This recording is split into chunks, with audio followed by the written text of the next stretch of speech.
Hello YouTube world, Pretend Farmer here. Not a real farmer, just pretending. In this video, we're going to talk about spurs. We're going to be doing a minor little medical procedure on one of our rooster spurs today. But before we get into that, I want to showcase some of my roosters. I've got a young rooster, I got a middle-aged rooster, and then I have an old grandpa rooster. And I just want to kind of show each one of them to you so that you can get a feel for how the spurs grow, how they develop, and how long it takes them to develop. And after we looked at all the different stages of these spurs, we're going to discuss why you may want to trim or remove spurs when they get to a certain length. Let's get into it. Yes, we have 3 roosters here on the Pretend Farm. No, this was never intended, but it happened. And sometimes as a pretend farmer, you just got to roll with it. Now, Midnight here is our youngest rooster. He is just a teenager, and he's just really started getting some spurs on him. So I want you to see what very early stage spurs look like on a rooster. These are about 1/2 inch long, and they're just kind of getting their start.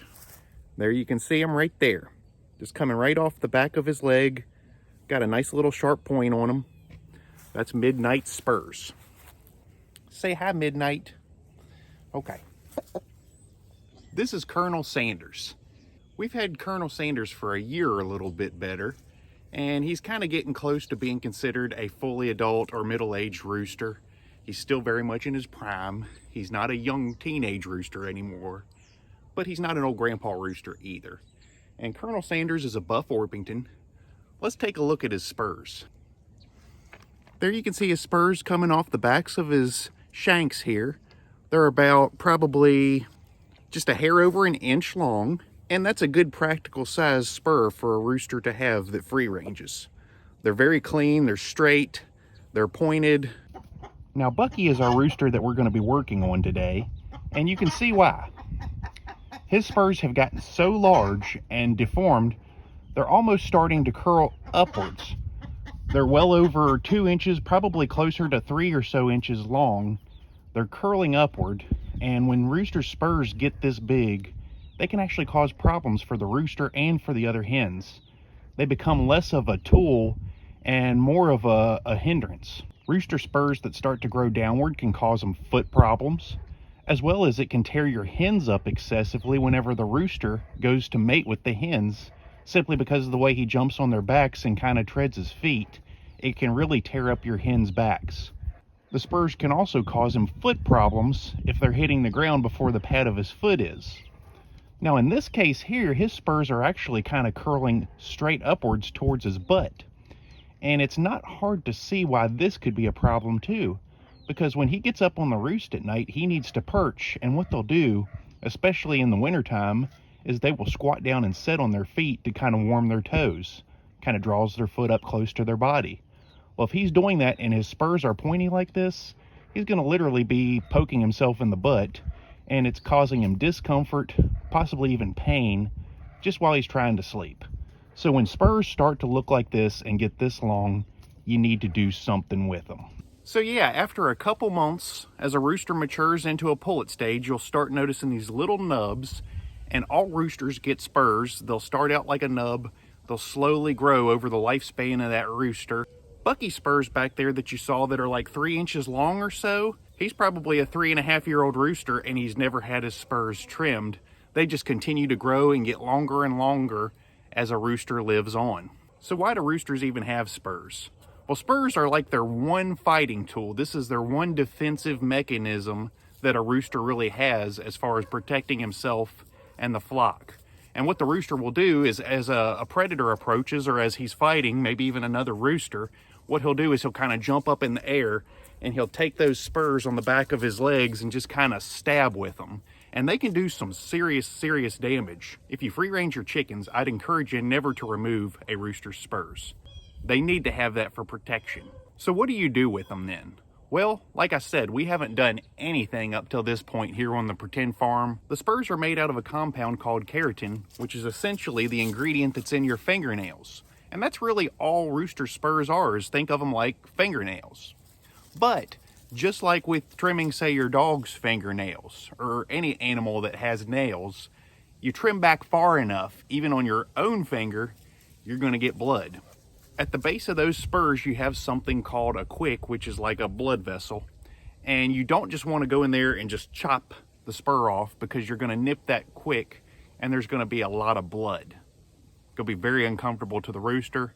Probably wouldn't kill him, but he's going to wish he was dead for a while. There's two options you really have when it comes to your rooster spurs.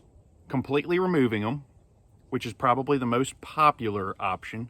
And you can find videos all over YouTube about this. People will grab their roosters, they'll take their legs and support them, and then they'll take a pair of pliers and they'll take that spur at the base, just kind of twist. And if you kind of want to think of it as pulling the shell off of a peanut, that's basically what they're doing. That thing will break flush with the base of their leg shank. You'll pop off that spur and there'll be just this little nub in there that is the quick. And it's going to bleed if you do that. So, you know, most people that do it this way, they've got peroxide on hand that they can spray it with, and even something to coat or seal it with, just so that it can heal. Now, Pretend Farmer doesn't really like this for a number of reasons. First of all, anytime you're exposing blood, you know, you're dealing with something that's right at the very bottom of their leg, close to their foot where they're walking through litter and stuff. Open wound, risk of infection. It just seems kind of like a little bit riskier method to me. I also don't like this because you are completely removing the spur, and that pretty much renders the rooster as defenseless until that spur starts growing back, which it ultimately will. But you're taking away their defense mechanisms completely. And some people will say, well, we have to do this because our rooster is so aggressive and mean. Well, Pretend Farmer's question is, why in the world are you keeping a rooster around that's aggressive and mean? I believe that if you shop around for roosters, you can find one that does his job and takes care of the flock, but also one that you don't need to put on protective equipment to be around. And I think that's kind of the happy medium. You know, there's lap roosters that are friendly, that wouldn't hurt a fly, and you can hold them and pet them and they'll sit on your lap.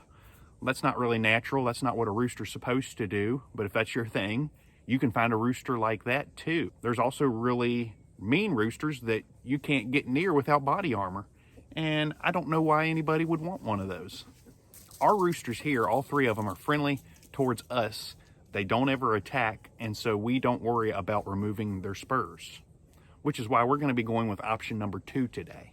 What we're going to be doing is simply trimming the spurs. Now, I know what you're thinking. You're going, Pretend Farmer, you already said you can't just trim those spurs or blood will come back out. That is true. You can't just trim them any old place. Now with spurs, the thing is, you can candle them similar to how you'd candle an egg to see if there's an embryo inside of it. If you've got an incubator, you've probably done this before, or even under a broody hen. Take an egg into a dark room, shine a bright flashlight through it, and it almost allows you to kind of do like an x-ray and see what's going on inside the eggshell. Well, guess what? You can do the same thing with your rooster spurs. Since essentially they're just a big, large fingernail, you can see light right through them. And now since it's a bright sunny day out, you'd never see that here. And Pretend Farmer wouldn't even be able to see through it outside. But I took Bucky into a dark space. He got kind of scared. But we shined a flashlight through there, and I know roughly where I can trim now. You'll see the dark area closer to the shank of his leg where the blood's at, and then you'll kind of see it start to lighten up and be see-through all the way out to the tip or the end of the spur. Basically, that light area there is where you're safe to cut. And if you're in doubt, it's best just to nip the end. You can always take a little bit more, but once you've taken too much, you've hurt your rooster. We don't want to harm Bucky now, do we, Bucky? It's okay. It's okay.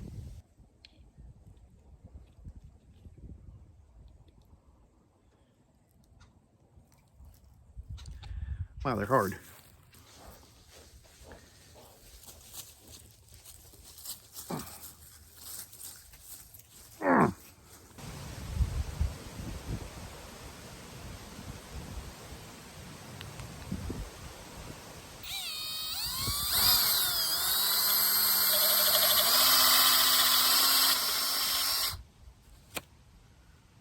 Holy cow.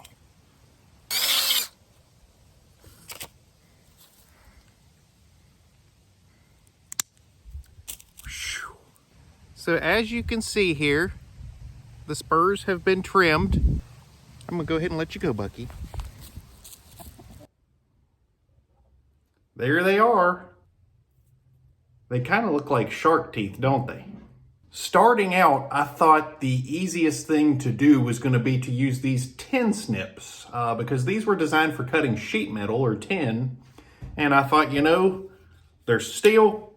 Certainly, they'll cut through a chicken spur. I did not have any luck. Well, certainly these side cutters would go through there.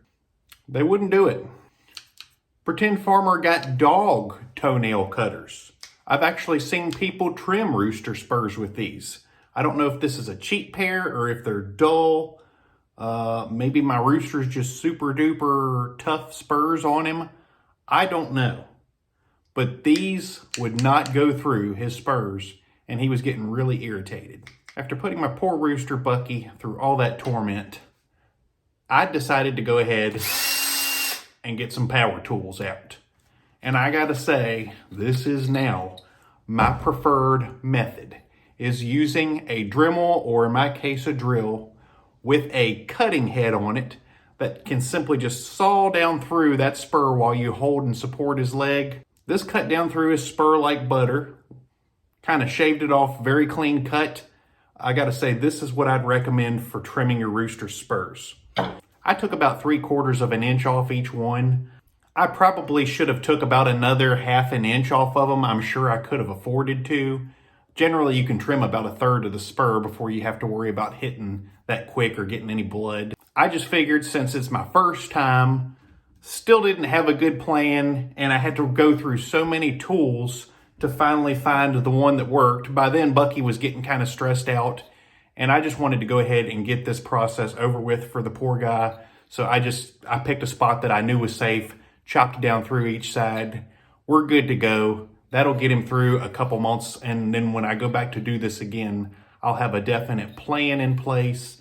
It'll go a whole lot smoother and should be a lot less stressful for Pretend Farmer and Bucky as well. Well, that's how we trim spurs here on the Pretend Farm. Next time we're going straight for the Dremel and the cutting wheel, and we're probably going to take a little bit more than we did today, but overall, no Buckies were harmed in the making of this film. And that was the goal, not to have a bloodbath while we were trying to trim our rooster spurs. Overall, we didn't hurt him. We got some length trimmed off his spurs. And I think next time will go a lot smoother now that we kind of know what to do, what to expect. And I hope that this video helps you if you're about to trim your rooster spurs. Till next time, this is the Pretend Farmer, signing out.